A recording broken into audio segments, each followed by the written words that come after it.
Audio Jungle. Bonjour tout le monde, j'espère que vous allez bien. Aujourd'hui on se retrouve pour un nouveau tuto portant sur Google Sheet. Mais avant de vous parler du sujet, je prie vraiment d'abonner à la chaîne, d'abonner surtout à la chaîne parce qu'il y a plus de 95% de vues des vidéos et 95% de vues ne sont pas abonnés.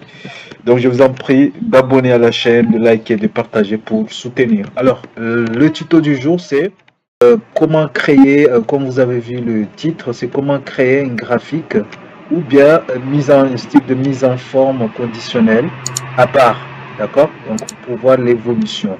Mais sur Google Sheet, c'est très compliqué, c'est la fonctionnalité ne figure pas, alors que sur Excel, il est relativement simple à créer une barre de progression, d'accord, d'avancement en fonction des pourcentages ou d'une valeur, ou bien d'une plage de valeur. Alors que sur Google Sheet, la manipulation à effectuer n'est pas équivalente. Donc, nous allons voir comment créer une barre d'avancement sur Google Sheet, d'accord? Donc tout d'abord on va aller sur Google Sheet. Donc je viens ici, je vais aller sur Google Sheet, je vais créer un nouveau fichier, un nouveau classeur.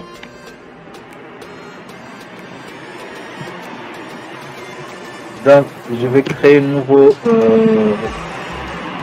feuille. Maintenant, la feuille ici, on va supposer comme quoi on a juste un tableau où on va mentionner peut-être ici, on va supposer qu'on va saisir des tâches. Supposons ici, on va saisir le supposons le pourcentage des tâches, supposons.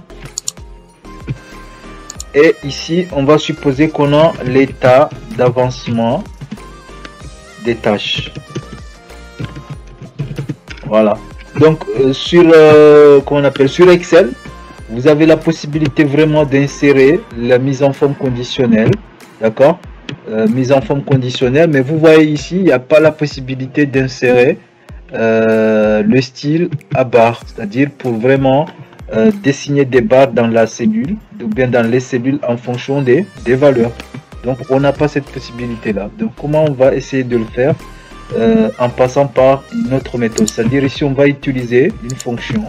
Donc supposons ici on va dire design, donc ça c'est les tâches, hein.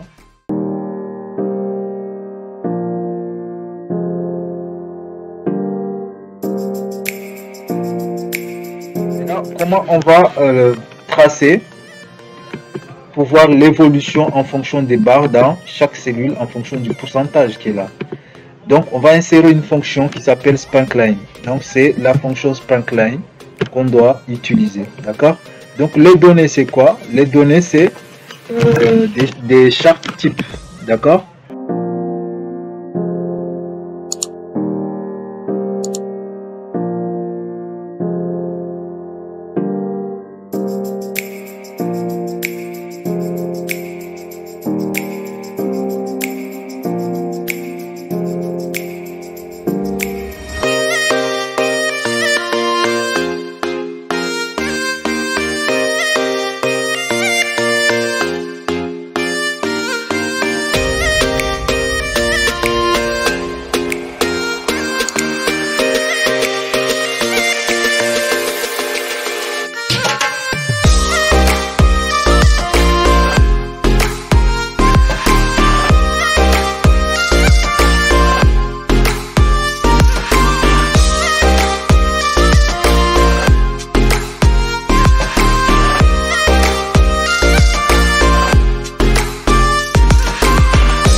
Voilà, donc là maintenant ça fonctionne bien, c'était le T que j'avais oublié. Et aussi les données, donc là il faut à chaque fois mettre les guillemets aussi.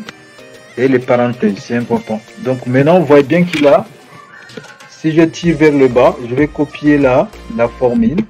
Et là vous voyez bien que ça évolue en fonction des pourcentages. Si par exemple je vais changer la couleur, je mets bleu. Ok, là vous voyez bien qu'il a mis en bleu. Si je défile, et là vous voyez bien il est en bleu. Donc c'était ça le tuto du jour.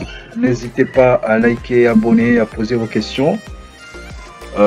Partagez la vidéo si ça vous a plu. Donc on reste en contact pour d'autres tutos.